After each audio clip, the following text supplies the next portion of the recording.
I do believe there's far, far, far, far more good people who are religious than bad people. Yes. Like, just empirically, like numerically, I think your average religious person is a good person.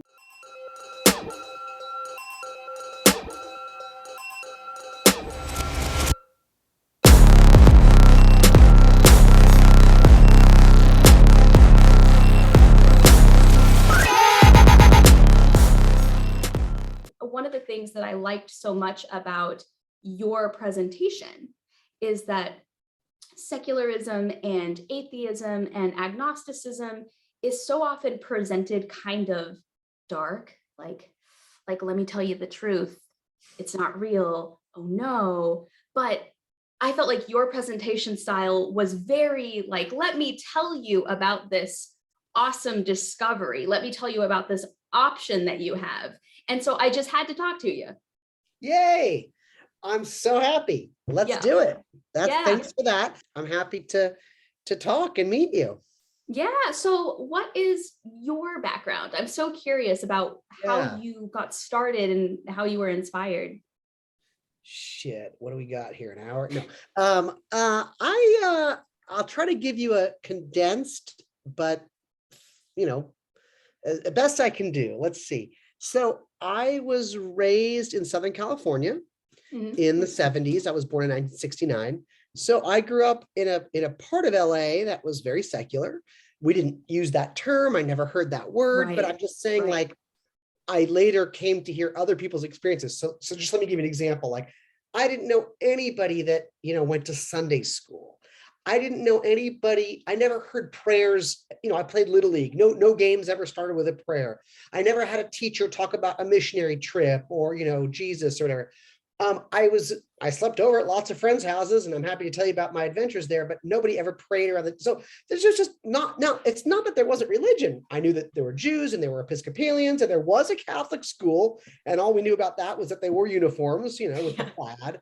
Yeah. So, it wasn't like, and there was a Episcopalian summer camp that I went to, and they did say the Lord's Prayer before playing capture the flag or water balloon fights or whatever. So it wasn't that religion wasn't around, but it was very minimal and marginal and kind of muted, like those 3 M's.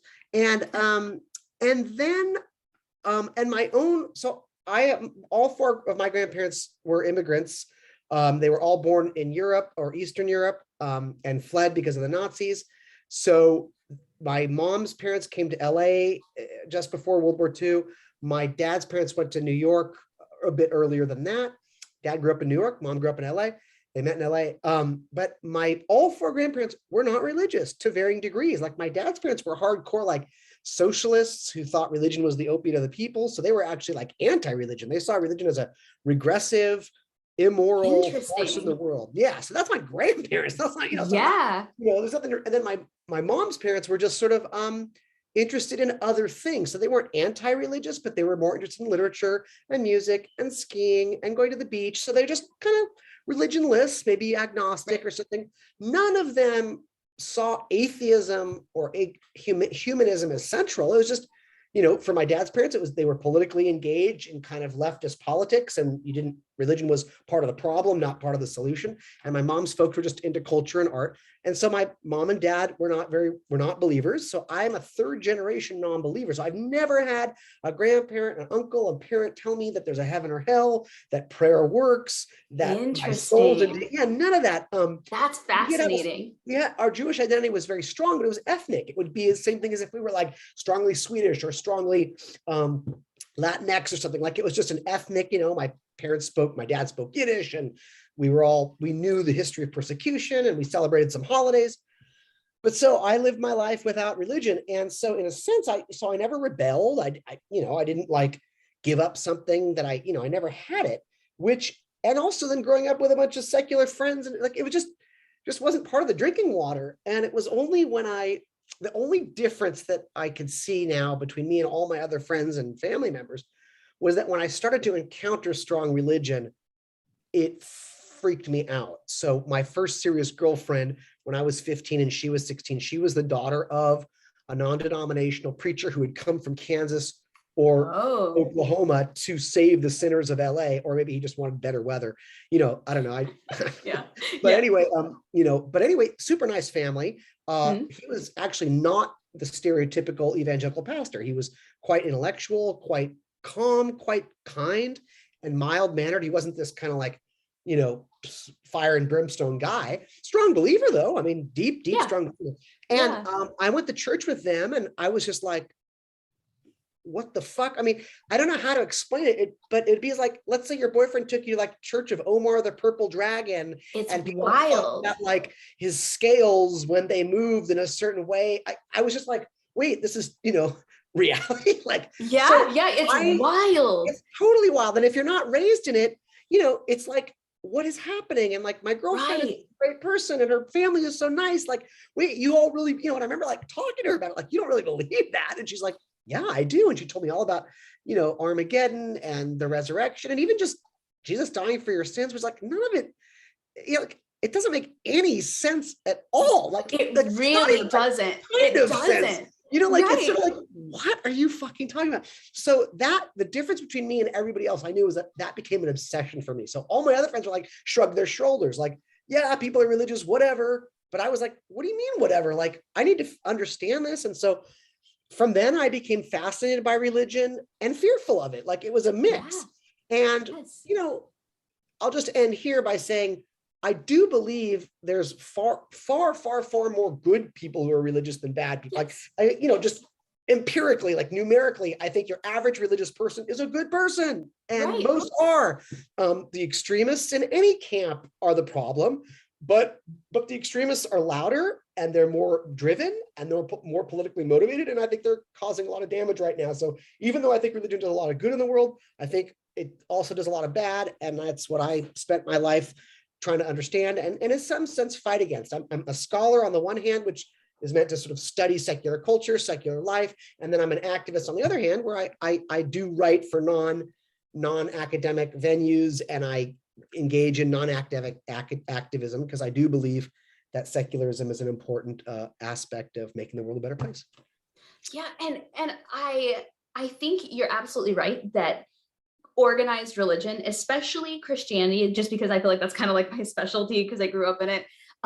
American Christianity, I feel like, is very unique in that very fire and brimstone sort of way.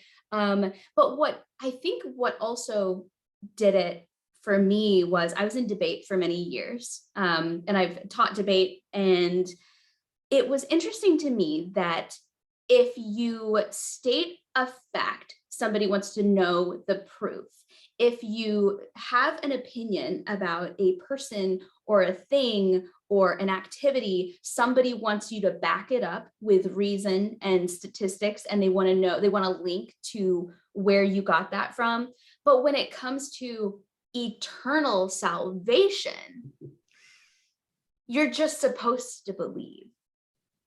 Right? Like, the way I tried to describe it to somebody was, if Fauci had gotten on television in March of 2020 or May of 2020 and been like, this is what you all need to do, and people had said, why? And he had said, just trust me. Right. Would anyone have done it? Nobody would have done it. No.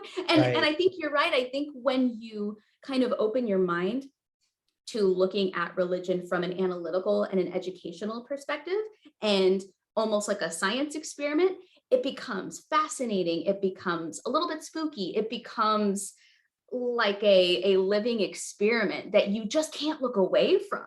The moment that I realized that I had questions and that nothing made sense, I couldn't stop thinking about it, but not even in a doom and gloom sort of way, more like in I had to learn as much as I possibly could. Yeah, I love it. I love it.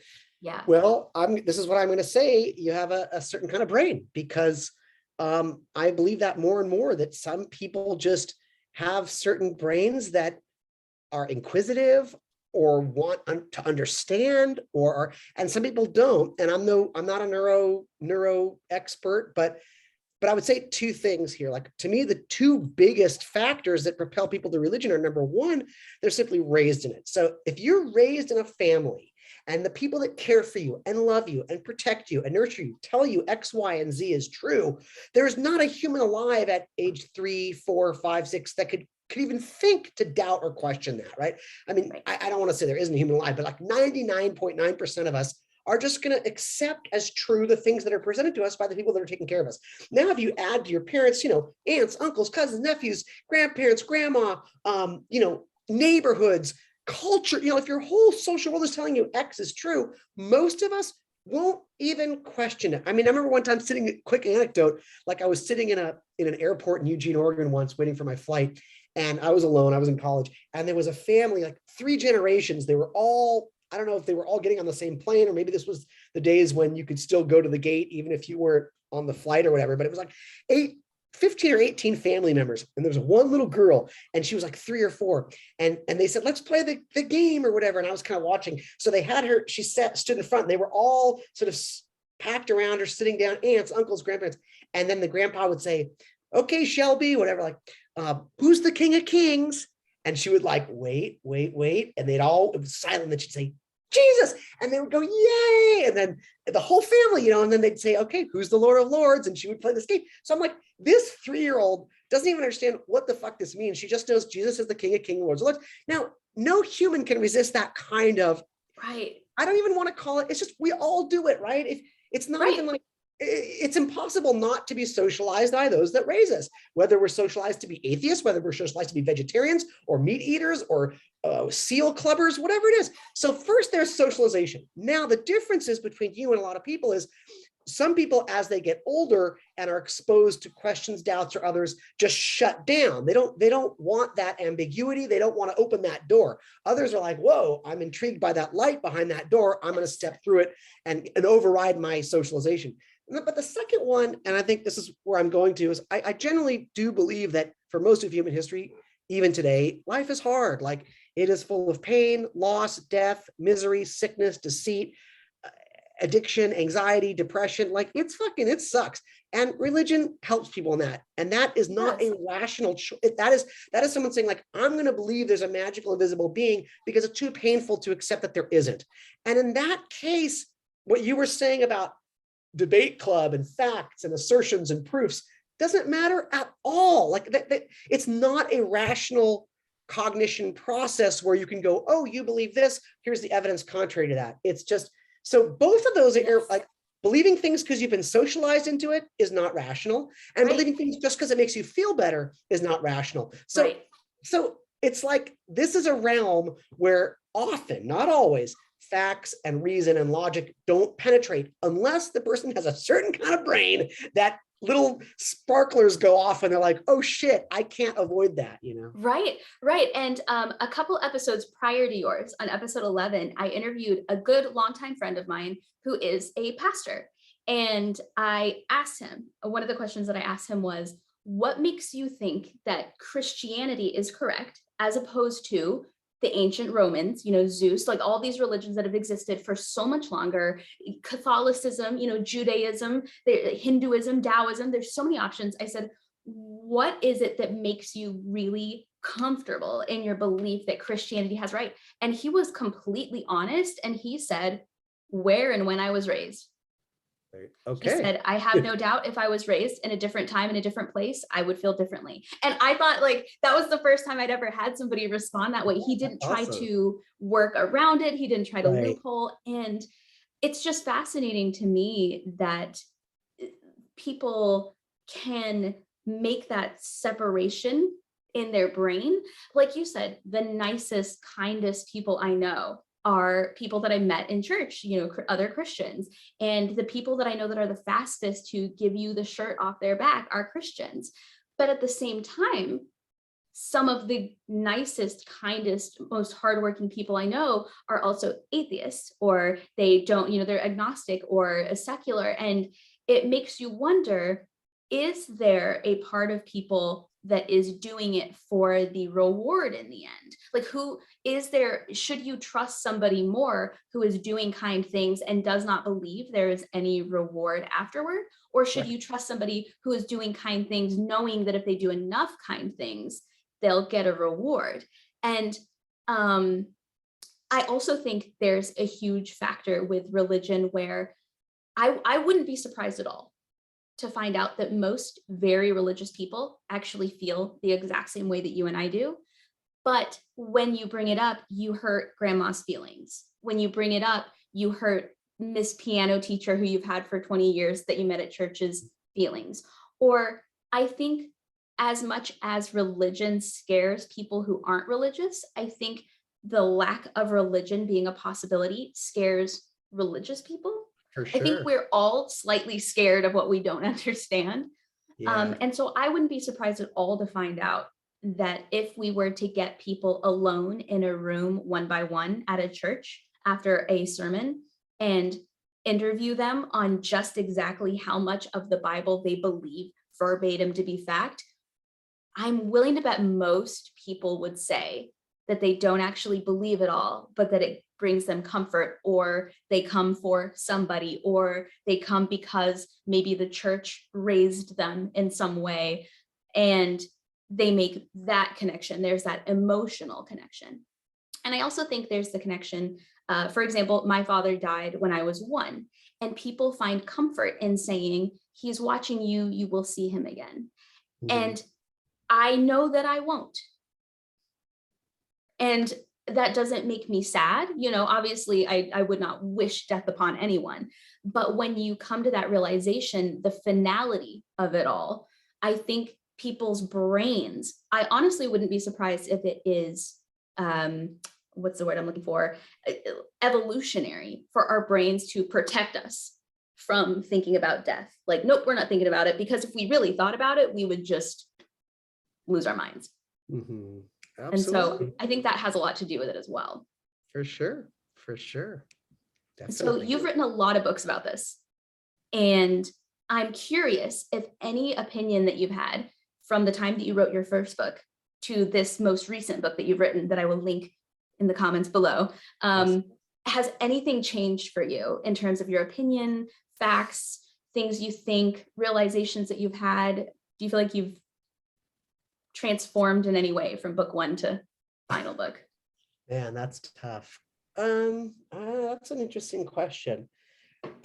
Yes, I would say it's not all that fascinating or interesting, but I was trained as a sociologist, and I went to I studied sociology as an undergrad and sociology as a grad student. And so in sociology, we're much more focused on how society affects us and shapes us from the outside. The sociologists are much more likely to talk about the way society and culture shapes us, that we're almost blank slates. And then if we're exposed to certain things or certain interactions, that's kind of forms our identity. And I really bought that hook, line, and sinker in grad school and even in my early years of my career. But over time, I've come to see that there's that is true. There is that social factor, but there's also innate internal dispositions, like I've spoken to you about, the kind of brains people have, and there's neurological and bioevolutionary factors as well that I just wasn't exposed to. So I'll give you an example why I talked about the kind of brain you have. So I wrote a book called Faith No More, where it was a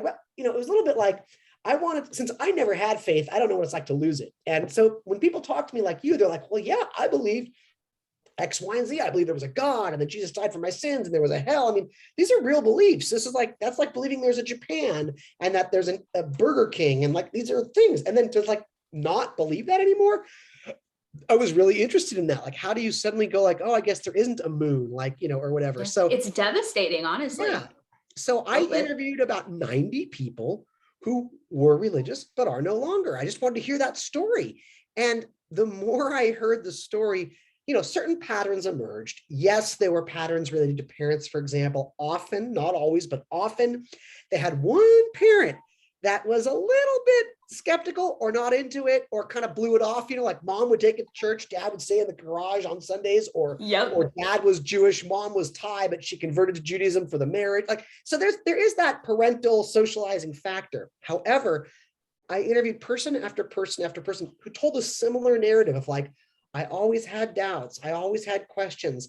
I tried to put them down. I struggled with them, but eventually and it was a slow process. It wasn't like one day they woke up and they're like, it's all bullshit. But, I started to think like these people have an intellectualness about them, or a curiosity. I mean, I don't like that word intellectualness because I sucked at school and stuff like that. But I mean, there's an inquisitiveness, there's a way of thinking that's not everybody. Again, there's no one size fits all, but that came again and again. I was like, oh, you can't reduce all of this just to sociological factors. And then I looked and saw other psychologists and found research about this. For example, Hunsberger and Altemeyer were social psychologists up in Canada, and they did a study where they found people who've been raised secular but became strong believers, and people who've been raised strong believers but became secular. So they had two comparison groups, and they had hundreds and hundreds of individuals. And what they found was the people that were raised secular but became religious did so in a group environment. They found some friends who were Christian, who invited them to Christian things, and that group immersion resulted or led to faith. On the other hand, the people that were raised with religion but became secular, it was an individual. No group brought that. They on their own, through their own mental journey, and often a lonely journey, and often a journey, they kind of came to it on their own. So it wasn't social pressure, or they weren't invited to some atheist potluck. It's just, and also what was interesting was the people that found religion tended to also have an emotionally painful experience prior to a death, a loss, a change in, something, whereas you didn't see that so much so I see things a little bit more, I still see things sociologically, but I also see things a little bit psychologically. And then finally from evolutionary psychology, which is simply, as I understand it, the premise that we evolved over millions of years from pre-existing primates, and then we lived in small bands, small packs, as social mammals for millions of years before we got to the way we are now. It's just a tiny blip. So evolutionary psychologists say, if we want to understand why humans are the way they are today, you can't just ignore the many millions of years of evolutionary history. Like, it shaped our minds, our experiences, our impulses, our instincts. So on the question, for example, of morality, I actually think both secular people and religious people, because we have the same bioevolutionary history, we have the similar impulses. Like, it doesn't feel good to be lied to. It doesn't feel good to cheat somebody, even if we get away from it. We all experience guilt and consciousness and feeling pangs of that. Nobody enjoys violence. Like, or I shouldn't say nobody, but those people are off the bell curve. So most of them have the same moral compulsions to help family and friends, to help those in need. We don't like to see others suffer. We have a bioevolutionary, a bioneurological reaction to the suffering of those, unless there's something wrong with our neurology.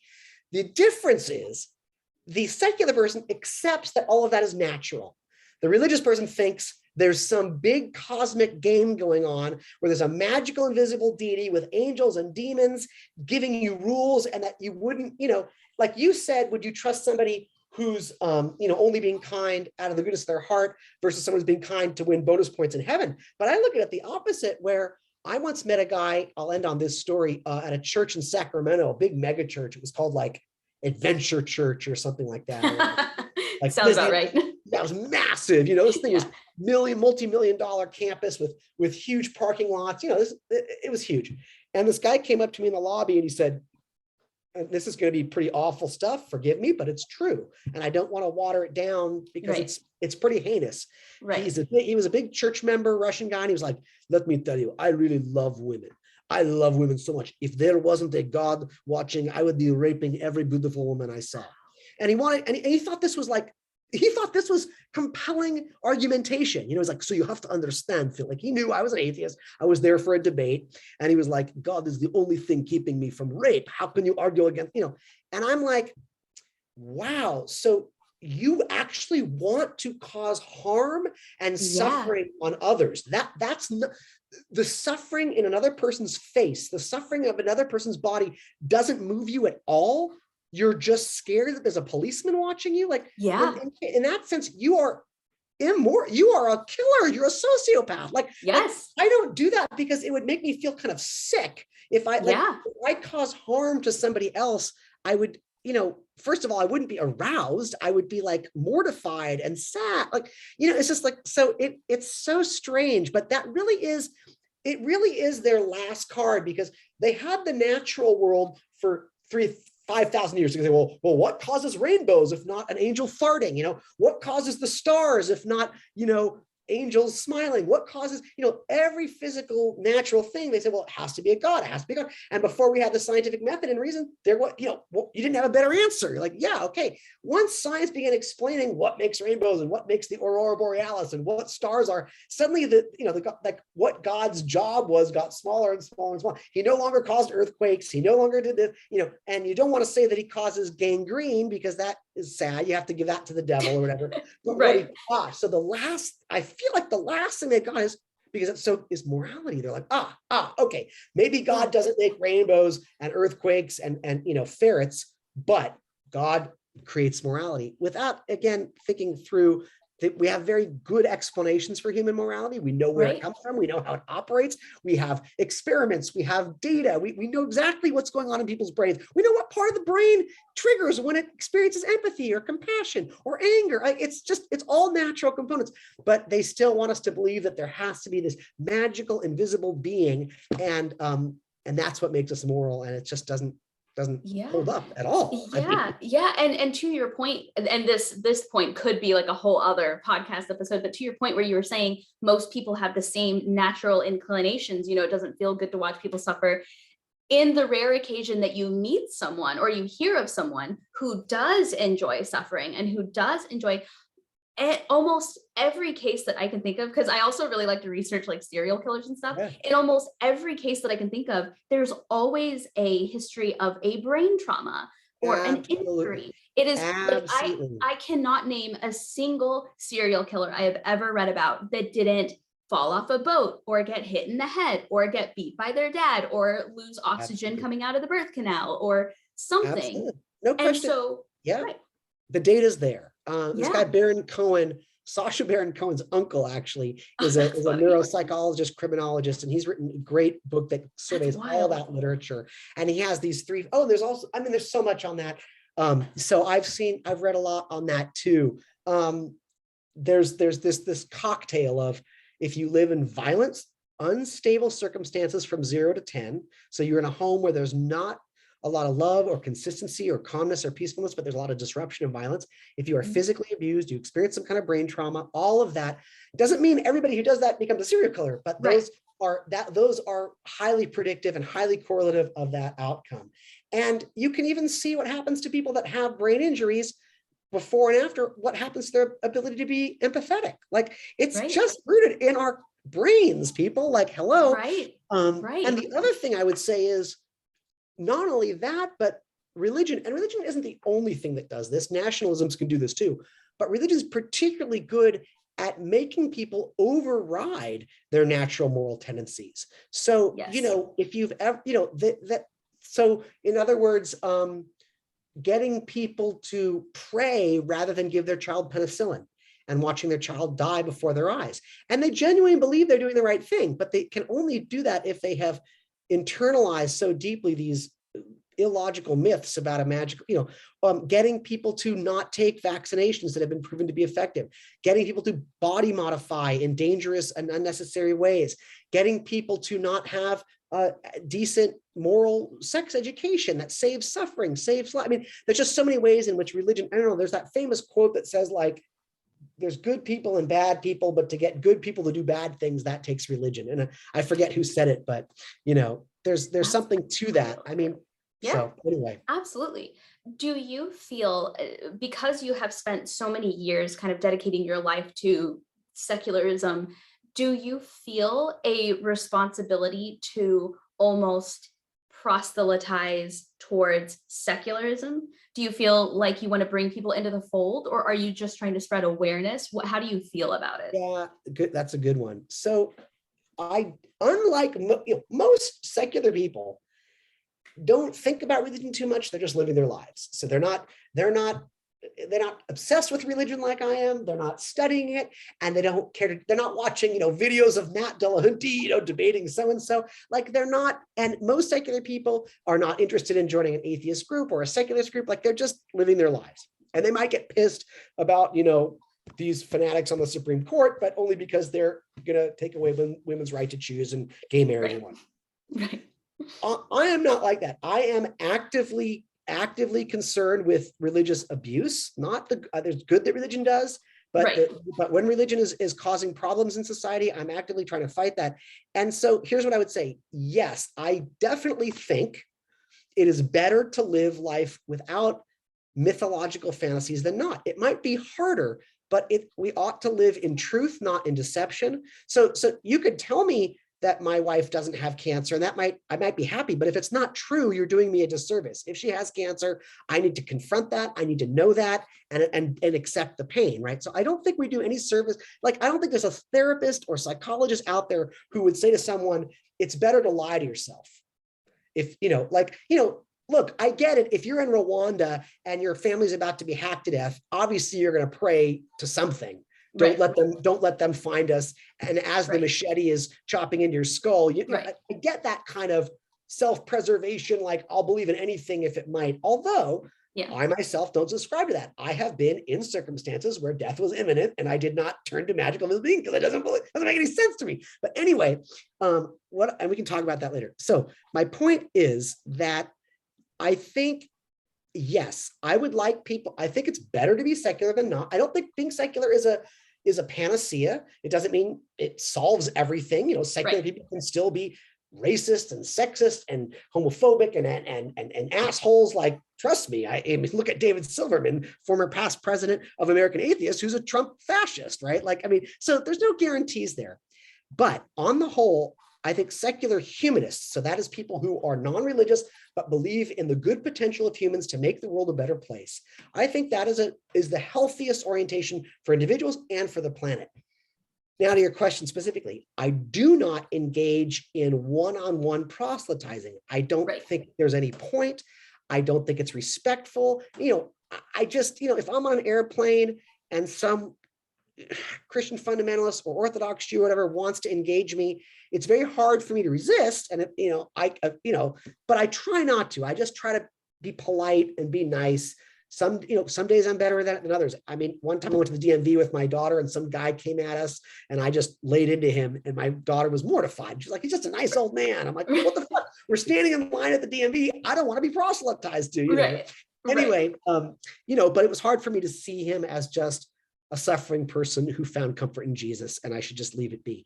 So what I would say is, in the books I write, in the web articles I write, in the speeches I give, and in these kind of things, yes, there is a kind of missionizing proselyte. It's my hope that someone will pick up one of my books and be like, oh, societies that, are less religious are actually pretty good.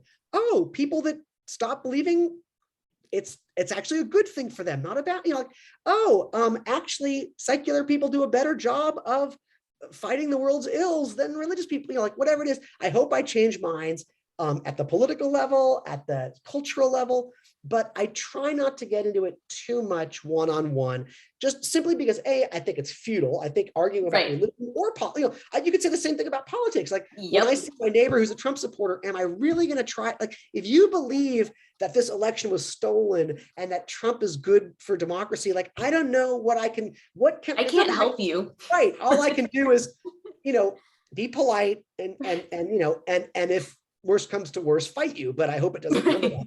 So, but they would, they're armed to the teeth. So I think now I do have strong Christian in-laws, and so over the 30 years, these are Trump supporting, Jesus loving, Bible studying, praying, evangelical, born again Christians, and so it kind of goes like this, so. Used to argue a lot, but it's like, what's the point? My children are their grandchildren, we're family. So then we've had a pretty long run of just mutual respect and love, and we've gotten closer over the years. 30 years of ups and downs and life's traumas really cements your relationship. But still, every now and then I slip, or my in-laws slip, and but I think it's a tough one, because on the one hand, what we don't like about religions, or at least the proselytizing ones. I mean, Islam and Christianity, the two largest religions in the world, are proselytizing religions. Jews don't try to convert people to be other Jews. Hindus don't try to convert people to be other Hindus. Buddhists don't try to convert, well, I shouldn't say, they do spread the truths of Buddhism. So Buddhism, Christianity, and Islam have spread over the world because people have shared that faith, and Mormonism. And we don't like that. We want to say, don't tell me how to think. Don't tell me what to believe. it's fine if you want to believe in the Heavenly Father and Mother, but don't make me. So on a certain level, this goes with raising kids too. We don't want to commit the same crime. Like, so, why should I go around and start telling people about how great humanism is and how great secularism is if I don't like it when religious people do that? And that's just the paradox of the catch-22 of living on planet Earth, where you want to make the world a better place. So just like I think secularism is good for America, there are people that think it's bad for America. And what do you do? So I will engage in debate, public debates if I'm invited. I'll write and I'll tweet but I try not to get into it with the person sitting next to me. Right. And I think that's the big difference there is when you specify to when invited. I think that's the big difference there, is that oftentimes very conservative religious people think that they have to spread the word, and that if you don't want to hear it, it's because you're overtaken, right? And they have to focus on you now. Whereas I've noticed the atheists that I know and people who consider themselves more secular, they wait till they're invited, right? Like, I'll do this on a podcast so that if you want to listen to it and you want to download it, that's on you. But I'm not going to like put a leaflet at your door, or like knock on your door. But what do you think? I've always wondered this. What do you think it is about maybe human psychology, maybe religion, that makes the exact same people who say Jesus was real, he was a prophet, he spoke the word of God, he died for our sins, he lived in ancient times, he, divided fish and bread to feed 100,000 people, makes them look at religions like Mormonism and go, what do you mean a guy was walking around telling you what God was saying, telling you to join him and follow him and giving you a book of his ideas? Well, what do you think it is that makes people protective of one religion specifically, as opposed to any idea that gives them the right to kind of do whatever they want, as long as they have an afterlife, as long as they ask forgiveness?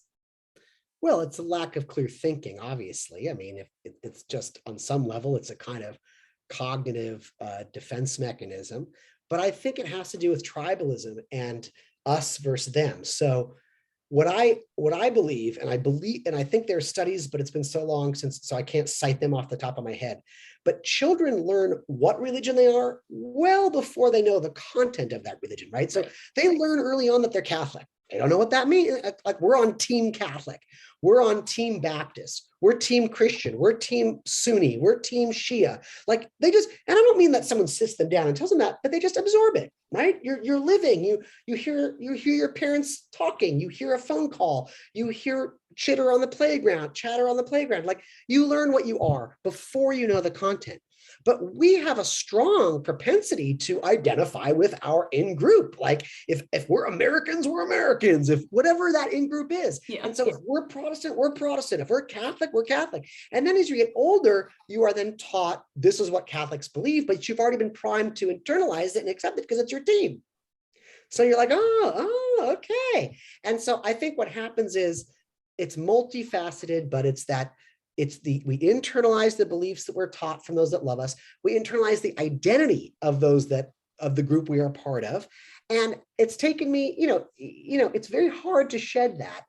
Again, I think we have a bioevolutionary predisposition for in-group, out-group, affiliation. And there's so many studies that show that. Like, there's studies that divide people into arbitrary groups, and then they'll immediately start doing things, pro their group and anti the other group, even though it's like you're red shirts and you're blue shirts, or you like this, it's like endless. And anyway, so I think what you're talking about is right. Like, and this is what I've always said, faith lacks the ability to be discerning. In other words, if you say, well, I have faith, then you want to say, well, how does your faith meter work? Like, so you're like, there was a God who impregnated a virgin with really himself. Okay, that you're going to accept as true, but Muhammad flew to Jerusalem on a winged animal. Well, if you just have faith, then why can't you have faith in that? Like, what is your right? Like, on what's your meter? What do you like when you hear the truth claims of Scientology or Mormonism or Islam or Judaism? And so faith to me seems like a kind of blanket term for, I'm going to accept this regardless of argument, evidence, proof, or comparative analysis or anything, which I have to say is really the only answer I can accept when debating someone. So if someone says to me, Phil, I wasn't there, I can't prove it, I just accept it on faith, that kind of ends the conversation. It doesn't convince me they're right, but there's no argument there. It's a discussion or debate stopper, but at least it's stopping in a cul-de-sac that of their own making. Whereas, if someone wants to prove to me these things using historical methods, scientific facts, logical, philosophy, let's have at it. It's impossible to defend one over the other. You cannot justify the miraculous claims of any, the miraculous claims of Christianity, the miraculous claims of Judaism, the miraculous claims of Islam, Mormonism. They're all equally absurd, and they're all equally unprovable, and they all should not be believed unless there's compelling evidence to believe. But religious people, they pick a certain set and they think, yeah. Now here's the real catch. How do we, just as we have this conversation, let's not forget, there are odd people who believe shit they weren't raised in. Like, there are people who convert to Mormonism as adults. Yes. Now, that's where you're like, now I'm totally freaked out. Like, what is happening? But that's a tiny, tiny, tiny subset. That's 0.01% of human populations, but still, they exist. Yeah. And another thing that I think is fascinating as well is when people, particularly religious people, when they are talking about the ridiculousness of ancient religions, to me, ancient religions actually made a lot more sense. I mean, like, think about the Mayans. The sun goes down, it's gone, and you know that you need it, and you need it to come back. So, I don't know, I'm gonna sacrifice this person and see if it comes back. Oh, it came back. Wow, okay, good. We're in the clear, the sun is back. So if I do it again, when the sun goes away again and the sun comes back, that's physical evidence that what I'm doing is working, right? Or maybe there's a drought and I kill this animal or I kill this infant and it rains and now we have corn again. That's more proof to me than prayer has ever been. Right? Like, and people always use that example of the football teams. Both football teams on both sides of the Super Bowl pray to God. Why is it that one wins and the other one doesn't? There's so many problems with prayer. To me, the biggest is this one.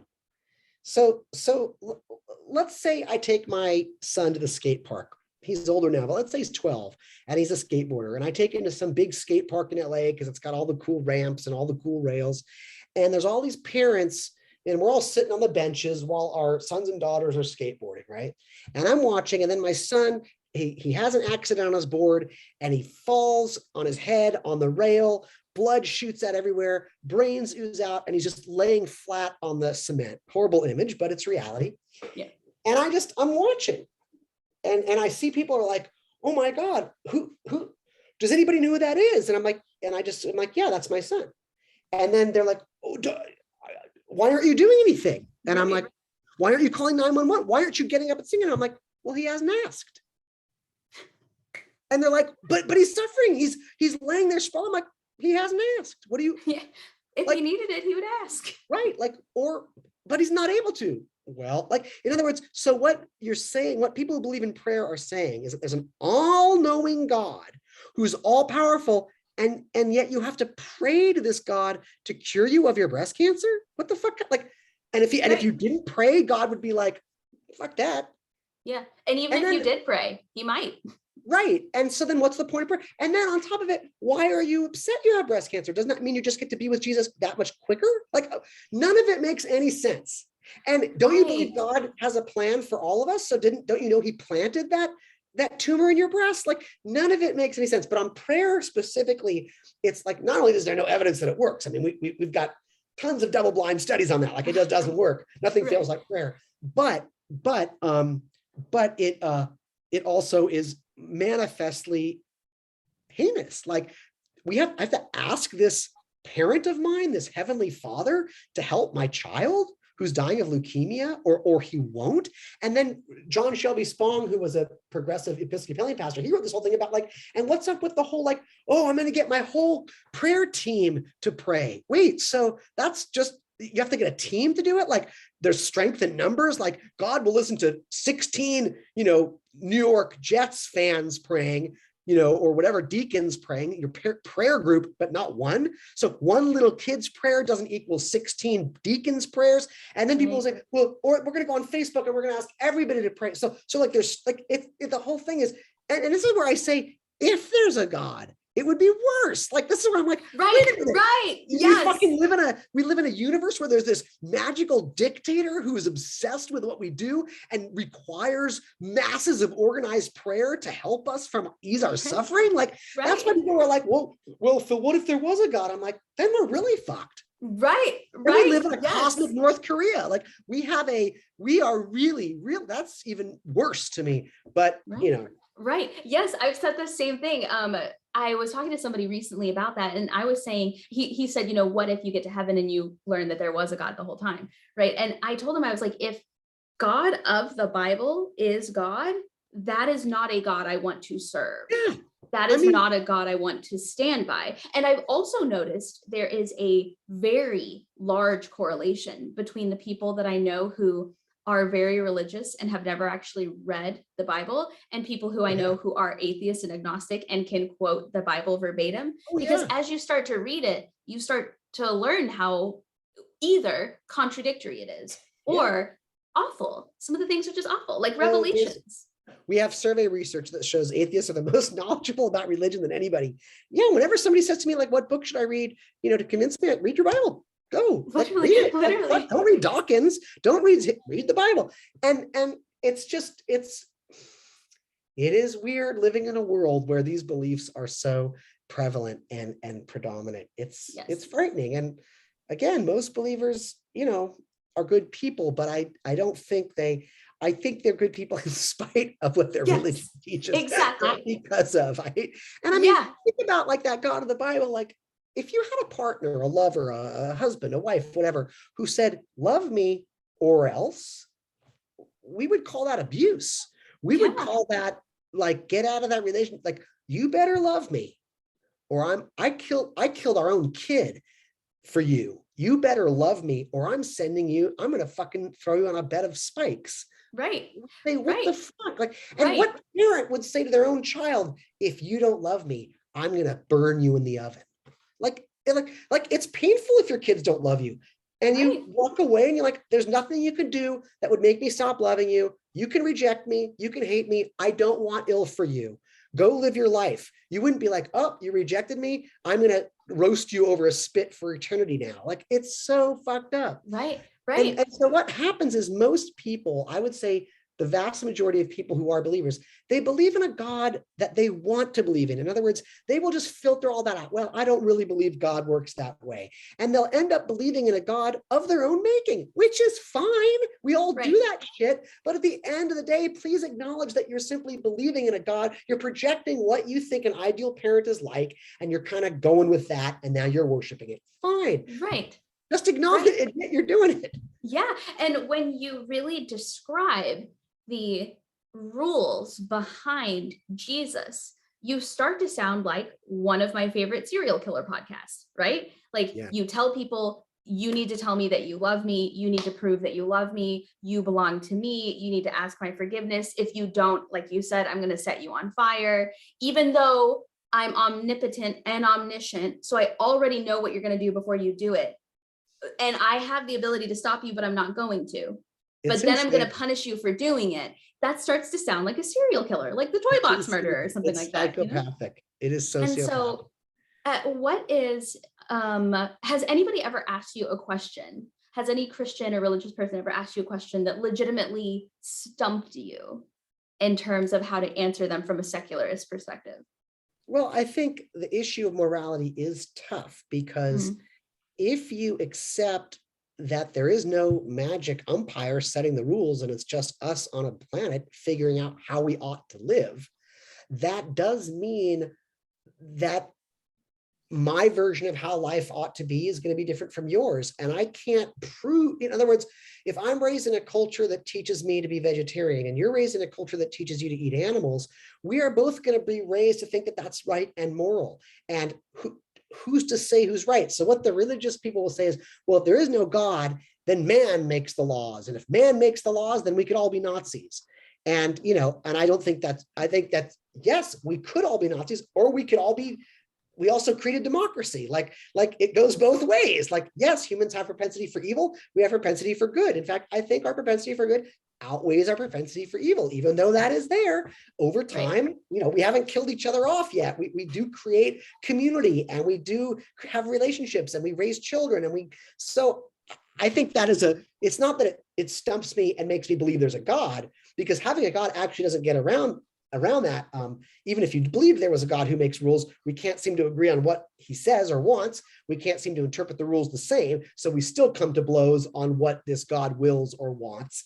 And even if we all agreed, that's not morality, that's just obedience, and obedience isn't morality. So there's problems both ways, but I will acknowledge that that cultural relativism is thorny. So for example, I'll give you an example. If you said to me, like, Phil, do you think it's wrong to murder someone who is not threatening you, and just for no reason at all you kill them? I would say, yes, that's wrong, and that person should be punished. I'm against the death penalty, but that person should be punished and rehabilitated or whatever. So if you said to me, so if some guy drove up to your house and just wanted to talk to you about Jesus or something, and you just took out your gun and blew his head off and he was just not threatening you, that would be murder. I'd say yes. However, I don't know if you caught this, but a few years ago, so there's an island off one of the coasts of India that has an indigenous people that have lived there for thousands of years untouched.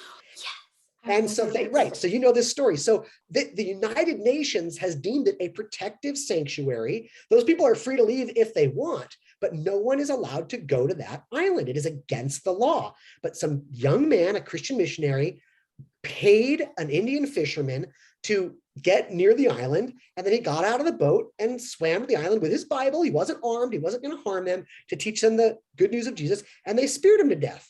Now, if I'm going to apply this kind of like murder is wrong universally, and not, then we got to go arrest those islanders. They killed, but of course I don't believe that. I believe that you can, so it's situational. It's relative to time and place and culture and what's happening. And so that means I can't say objectively in all cases murder is wrong. And that's where the religious people will say, aha, aha, aha, never mind that they worship a God that commits genocide. So I'll say to them, wait, if murder is wrong, then when God drowned the entire planet during the flood of Noah, wasn't that wrong? And then they always say, well, he's God. But so I think that's one area. And the other one is, I do also acknowledge that for many people, and I've already said this, like, life is hard. And for many people, it's not, for your next comedy routine, you can do this one, like a door, you mentioned we don't go door to door, but like, imagine being a door to door atheist, right? Oh, so what am I going to do? Am I going to go to like the poorest neighborhood in LA, where there is a single mom who has diabetes, whose two kids are hungry, who's, there's gunshots at night. I'm going to knock on her door and be like, hi, I'm just here to tell you the good news that there is no God looking after you. You had bad luck. You live in a shitty society that doesn't have good welfare. If you lived in Denmark, you'd have child, care right now, and free healthcare and free education, but you don't.